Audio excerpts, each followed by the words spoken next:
حقیقت، ایمان کی حقیقت، احسان کی حقیقت، قیامت کی علامات سب کچھ بتلا دی اس طرح سے. سبحان اللہ، کتنی بڑی بات ہے یہ. اور اللہ کتنا بڑا رحیم ہے اور کتنا بڑا شفیق ہے اپنے بندوں کے اوپر.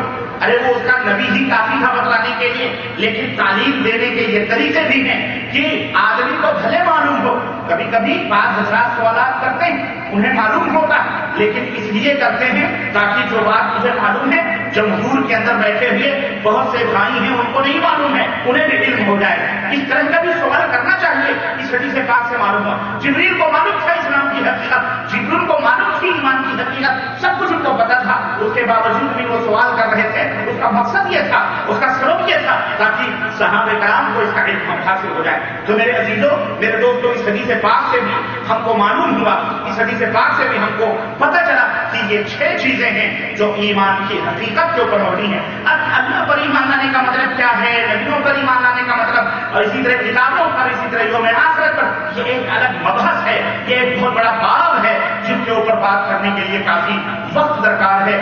آپ کے دعویٰ سینٹر یہاں موجود ہے، یہاں ان حضرات سے آپ علم حاصل کر سکتے ہیں.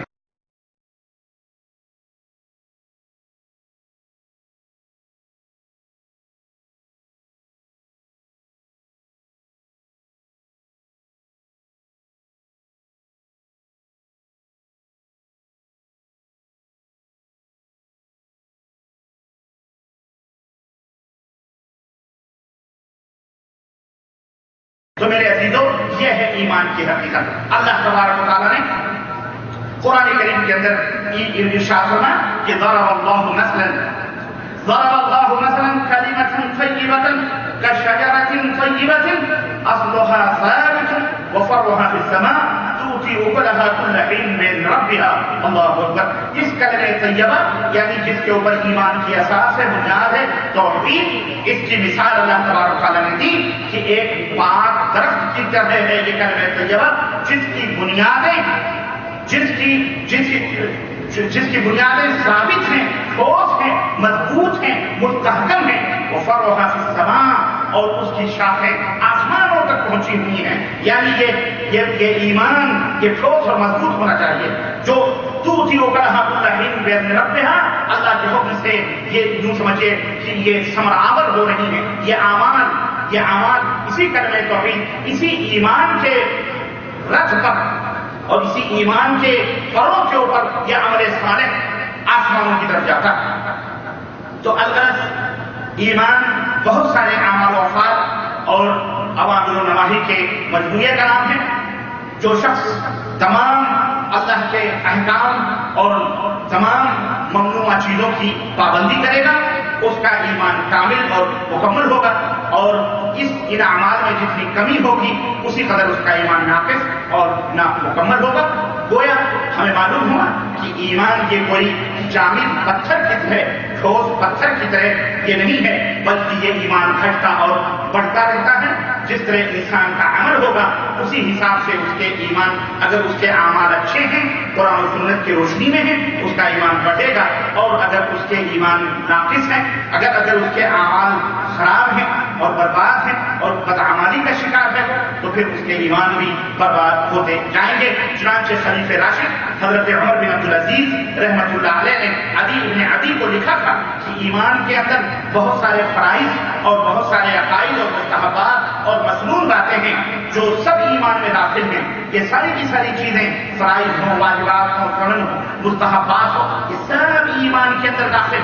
بعض لوگ یہ سوچتے ہیں ہم نے کلمہ لا الہ الا اللہ پڑھ لیا، بات ختم ہو گئی، اب جو کرنا چاہیں کریں، اعمال برباد ہو جاتے ہیں، ایمان تو صحیح ثابت رہتا ہے. نہیں، بلکہ بدعمالیوں کی وجہ سے ایمان کے اندر کمی ہوتی رہتی ہے اور ایمان گھٹتا رہتا ہے. چنانچہ عمر بن عبدالعزیز نے یہ خط لکھا تھا اپنے دور حکومت میں عدی بن عدی کو کہ دیکھو، ایمان اعمال، اوامر اور نواہی، فرائض، واجبات، مستحبات کم کے مجموعے کا نام ہے، اور یہ سب ایمان میں داخل ہے. جس نے سب کو پورا کیا اس نے اپنے ایمان کو مکمل کیا، اور جو پورے طور پر ان کا لحاظ نہ رکھے اس کا ایمان ناقص ہے، اس کا ایمان کمزور. میرے عزیزوں، میرے دوستوں اور بھائیوں، یہی ایمان اور عمل ہی دنیا اور آخرت میں فلاح و کامیابی کا ذریعہ ہے. اس کے بغیر نہ تو ہم دنیا میں کامیاب ہو سکتے ہیں اور نہ ہی ہم آخرت کے اندر سرخروئی سے ہمکنار ہو سکتے ہیں۔ اس لیے شدید ضرورت ہے، اس بات کی سخت ضرورت ہے کہ دور حاضر کے مسلمان اپنے آپ کو ایمان حقیقی، سچے ایمان اور عمل صالح یعنی نیک اور اچھے اعمال سے اپنے آپ کو مزین اور آراستہ کریں اور اپنے آپ کو سنواریں اور سجائیں، اس لیے کہ اعمال ایمان کے لیے لازم ہے۔ بغیر عمل کے ایمان ایک ایسی کنجی کی مانند ہے، بغیر عمل کے ایمان ایک ایسی چابی کی طرح ہے جس میں چابی تو نظر آئے لیکن اس کے اندر دندانے نہ ہوں، اس کے اندر دانت نہ ہوں، چابی کے اندر جو کٹنگ ہوتی ہے، دانت ہوتی وہ دانتیں نہ ہوں، تو جس طرح بغیر دندانے والی کنجی سے تالا نہیں کھلتا ہے، اسی طرح ایسا ایمان جو عمل سے خالی ہو اس سے جنت کا دروازہ نہیں کھلے گا۔ لہذا اگر ہم دنیا اور آخرت میں کامیاب ہونا چاہتے ہیں اور فیض المنام ہونا چاہتے ہیں اور اللہ رب العزت کو راضی اور خوش کرنا چاہتے ہیں تو ہمارے لیے ایمان کے ساتھ ساتھ اعمال صالحہ کا ذخیرہ جمع کرنا یہ بے حد ضروری ہے۔ اور قرآن کریم میں بے شمار مقامات پر جہاں جہاں ایمان کا ذکر آیا ہے اس کے بعد اللہ تبارک تعالیٰ نے عمل صالح کا ذکر ضرور کیا ہے، اور ایسا لگتا ہے کہ ایمان اور عمل صالح دونوں ایک جوڑے بھائیوں کی طرح ہیں۔ وہ ایمان جو صرف لیکن وہ ایمان جو صرف نوکے زبان تک محدود رہتا ہے، جو صرف زبان پر ہوتا ہے، اس کا اثر انسانی زندگی پر کچھ نہیں ہوتا۔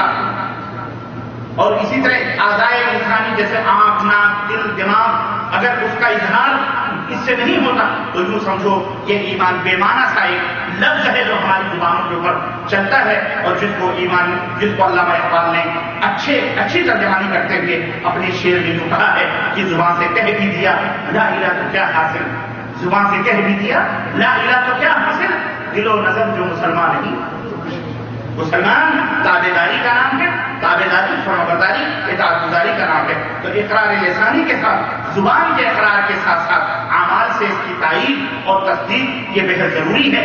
متقین اور مومنین کا تعارف قرآن کریم میں اللہ عز و جل نے یوں فرمایا ہے الذین یؤمنون بالغیب ویقیمون الصلاۃ ومما رزقناہم ينفقون، یعنی جو لوگ مومن ہیں ان کی علامت اور ان کی پہچان یہ ہے کہ وہ غیب کے اوپر ایمان لاتے ہیں، نماز کو قائم کرتے ہیں، اور ہم نے جو انہیں رزق دیا ہے اللہ کی راہ میں اسے خرچ بھی کرتے ہیں۔ ایمان بالغیب، اقامت صلاۃ اور فیس اللہ کی راہوں میں خرچ کرنا، یہ سب اعمال ہیں۔ ان سب اعمال کو ایمان کی دلیل اور ایمان کی علامت کے طور کے اوپر اللہ رب العزت نے ذکر فرمایا۔ چنانچہ اللہ رب العزت نے فرمایا قد افلح المؤمنون الذين هم في صلاتهم خاشعون والذين هم عن اللغو معرضون والذين هم للزكاة فاعلون والذين هم لفروجهم حافظون إلا على أزواجهم أو ما ملكت أيمانهم فإنهم غير ملومين۔ اب سورہ مومن آیت نمبر 1 سے لے کر 9 تک آپ پر دیکھتے جائیے، اللہ رب العزت نے ارشاد فرمایا کہ جو مومنین ہیں وہ کامیاب ہیں، اور مومنین کون ہیں؟ اللہ رب العزت نے فرمایا الذین هم فی صلاتهم خاشعون، جو اپنی نمازوں میں خشوع اور خضوع کرتے ہیں۔ اور خشوع اور خضوع کا مطلب یہ نہیں ہے کہ آدمی نہایت ہی آنکھوں بند کر کے اور لرزتے ہوئے کانپتے ہوئے نماز پڑھے، یہ خشوع خضوع کا مطلب نہیں ہے۔ خشوع خضوع کا مطلب اس میں مفسرین نے، محدثین نے یہ بیان کیا ہے کہ اپنی نماز کو پیغمبر اسلام حضرت محمد رسول اللہ صلی اللہ علیہ وسلم کی نماز کی طرح بنا دے، نماز اس طرح پڑھے جیسے نبی کریم صلی اللہ علیہ وسلم پڑھتے تھے۔ اللہ اکبر۔ آج ہم اس میں کتنے کاہل اور کتنے ہیں، ماں باپ نے جیسی نماز سکھا دی ویسے پڑھ رہے ہیں، جیسے لوگوں کو دیکھ لیا کرتے ہوئے ویسے دیکھ کر رہے ہیں۔ دنیا میں تو ہم نے اتنی تہذیب کر لی، ماں باپ چٹنی روٹی کھاتے رہے، آج ہم تہذیب کر کے چاند کے اوپر پہنچ چکے ہیں، آسمانوں میں اڑ رہے ہیں، لکڑ اور پکڑ اور پلاسٹک اور لوہے جوڑ جاڑ کر ہوائی جہاز بنا کر کے ہم